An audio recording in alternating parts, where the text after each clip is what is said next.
Drew, thanks very much. Joining us now, Trump campaign manager Kellyanne Conway. If, in fact, these people weren't just bragging and they were actually doing this is really serious stuff. It's very serious, Anderson. It's serious on its face. But it's also serious because if you go back, the Trump campaign was forced to cancel events like in Chicago because of the protesters inciting violence. And now we know some of them may have been paid, certainly egged on. It's very disappointing, too, because I want a stronger statement from Hillary Clinton and her campaign disavowing this conduct. The way they came out when one of our North Carolina offices just 2 days ago was firebombed. Had anybody been in there, they could have been maimed or worse, killed. Where is the strong statement disavowing that? I think Hillary Clinton's scarcity is strategy. I get that, why they hide her for days before a debate. People don't want to be reminded how much they don't like her or they don't trust her. But you don't think it's just debate prep? You think she's intentionally we have 23 days. With 23 days to go, she's gone for 5 of them. That's their strategy. But I would like her to put out a statement saying this is activity that we do not condone whatsoever. They don't speak for us because, as your reporter just says, Drew just reported, they're working with the campaign. It's interesting. By the way, we invited the Clinton campaign to come on tonight to talk about this.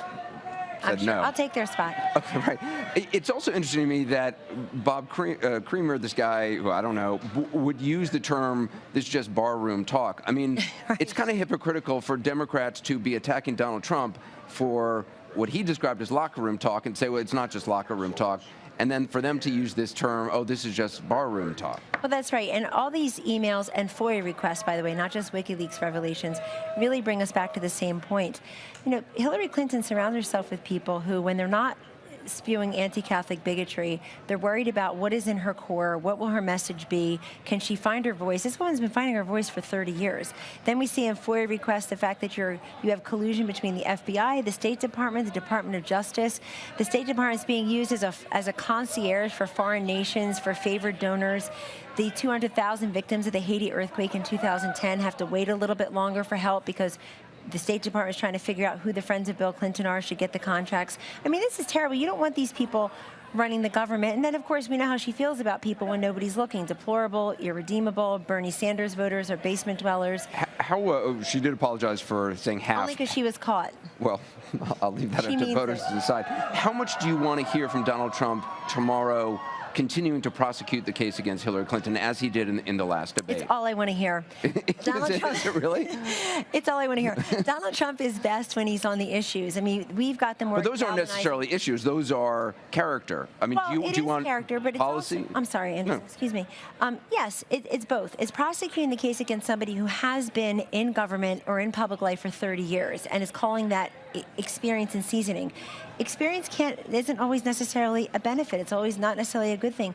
Why are 3.7 million more Americans in poverty than when Barack Obama and Hillary Clinton took over? Why are over 12 million women without health insurance while I sit next to you? So if she's been fighting for women and children, where is the product?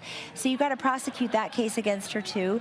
I think there are many foreign hotspots around the globe that she's partly responsible for, have her fingerprints on it. That was her Russian reset. That's Syria, the red line that was false. We have a humanitarian crisis now, 80,000 children dead. So she needs to own this. I want him to prosecute the case that this election is still, with 3 weeks to go, what it's always been, past versus future. Today, President Obama said your candidate should stop whining about rigged elections. Do you want to hear tomorrow during the debate him continuing this line about rigged elections? I'm talking about rigged media. He is. His term, I know, but actually rigged elections, so voting rigging. I think there are a couple things that go into his definition of rigged and corrupt. It certainly is collusion between many in the media. We just had the Journo donations yesterday. I mean, you're talking about 96% of the presidential campaign donations coming from working reporters, Anderson, went to Hillary Clinton. Those numbers don't lie. 96% it's really close to 100%. It's a 27-to-1 difference. And 23 million Americans through these 3 major networks, ABC, NBC, and CBS, heard 23 minutes worth of these allegations against Donald Trump and these accusers who he has denied completely. Melania Trump last night denied completely. She stands by her story. She stands by her account of the People magazine reporter. They got about 56 seconds worth of what we learned from the emails through WikiLeaks versus 23 minutes on the 3 big networks, accounting for a 23 million share of Americans. So he's got a point when he says things are unfair. But again, you're talking about the media. I mean, what about ballot irregularities. I mean, he's talking about a rigged system, not just media. He's talking about the actual, and a lot of these states are Republican, Republican governors, Republican secretaries of state who've come forward. The guy in Ohio came forward and said, look, there's nothing irregular here. Well, he did, but in Colorado, we know the CBS Denver affiliate found out that dead people were voting. Somebody who died in 2006 was still voting.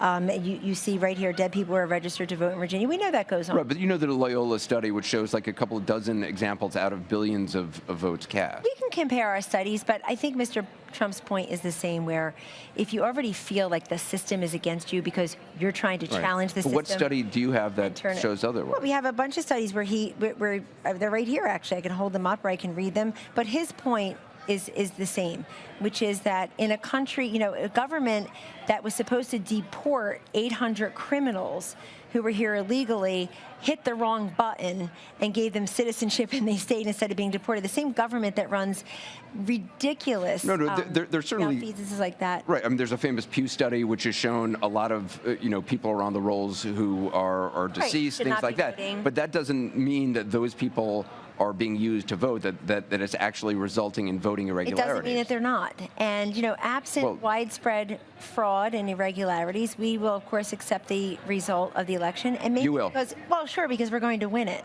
So we'll be very happy to. Ed Rollins today on Laura Ingram's show, Ed Rollins, a supporter of Trump, said it would take a miracle for Trump to win. I think that's... And we've seen them before. And Ed's a great guy and a friend, and we're happy that he's involved with the super PACs. We can't communicate with him because of that.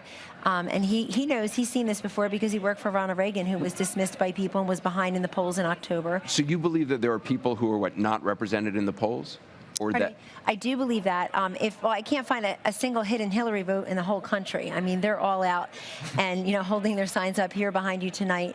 And I think for Hillary Clinton, she's got the current president, a past president she happens to be married to. She's a very popular first lady, more popular than Hillary Clinton will ever be, and Michelle Obama. She's got the vice president. She has endless amounts of money.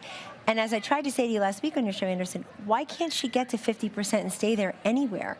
And that's an important question in answering yours, because she's like the 46% gal. She's nowhere near the margins that President Obama got twice in states where we're competitive. Right, but why can't your candidate beat somebody? Nevada, Ohio, North Carolina, Florida, states that Barack Obama, he carried North Carolina one time, but states that he carried twice with well over 50% of the vote. She's never been at 50%. I'm not arguing that she's a great candidate, but why can't your candidate defeat somebody who you're saying is not a very good candidate? He can and he will. Oh, my goodness, she has so many advantages. She has endless money. She's got a lot of the media. She has a very popular president and first lady out there campaigning for her. I mean, I will tell you, I'm mystified as to why she can't get to those 52, 53% numbers in some of these states, given the disadvantages we're handed every day. And I don't feel sorry for us. Conway. I just think that we're going to win this because people love a comeback story. And the one thing Donald Trump has that she simply does not is the mantle of change and disruptor and Washington outsider, successful businessman versus typical politician. And you know what else he's going to do, Anderson?